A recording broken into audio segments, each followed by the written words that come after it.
Les personnes LGBT en France, c'est 1 million de personnes de plus de 60 ans. C'est 65% d'entre eux qui vivent seuls. 90% d'entre elles n'ont pas d'enfants, donc pas d'aidants naturels pour les accompagner dans le grand âge. Et le taux de suicide de la personne âgée LGBT est de 2 à 7 fois supérieur à celui des personnes âgées hétérosexuelles. Face à ce constat-là, on a décidé de passer à l'action.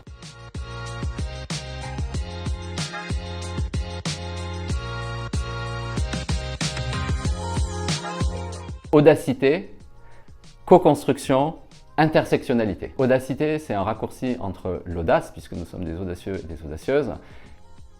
Ténacité, c'est que en fait, quand on crée un projet comme ça, il faut avoir du courage, de la volonté et de la ténacité. Co-construction, en fait, c'est très important pour nous parce qu'on fait avec, on co-construit nos solutions avec les seniors. On n'est pas là pour les seniors, on fait avec eux. Intersectionnalité. Là, c'est en termes de discrimination. Quand vous êtes une personne LGBT et que vous êtes âgé, c'est double peine pour vous.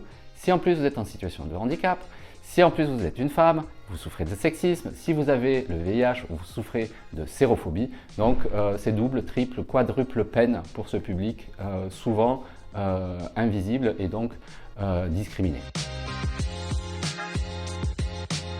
Pour se mobiliser à notre côté, c'est super facile déjà. Abonnez-vous à nos réseaux sociaux. Vous pouvez republier nos publications. Vous pouvez nous aider en faisant du mécénat de compétences, notamment sur des sujets de finance immobilière, de marketing ou de communication. Sur les réseaux sociaux, tous les community managers qui peuvent nous aider à augmenter notre audience, soyez les bienvenus.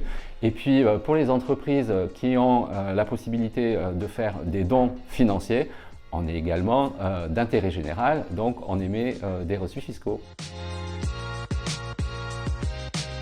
Alors en fait, j'ai pas une anecdote, j'en ai au moins deux qui me viennent en tête. La première, c'est concernant notre doyen qui a 89 ans, qui se disait homosexuel depuis plus de 50 ans et qui n'avait jamais eu de premier copain. Et depuis 3 ans, grâce aux audacieux, il a rencontré l'amour. Deuxième anecdote, marche des fiertés à Lyon, il y a 15 jours. Le cordon de sécurité du bus impérial que nous avions pour les seniors était fait par des jeunes et un couple de jeunes femmes de 17 ans, c'était la première marche, m'ont demandé mais c'est quoi votre association? À ce moment-là, je leur ai montré notre présidente et une autre audacieuse qui dansaient, qui ont 78 ans et 75 ans, et je leur ai expliqué que c'était grâce à elles qu'elles pouvaient aujourd'hui marcher. Elles m'ont demandé de passer le cordon de sécurité et d'aller danser avec elles. Et il y en a une qui a fait un smack et qui était trop fière, elle a dit « J'ai embrassé la grand-mère ».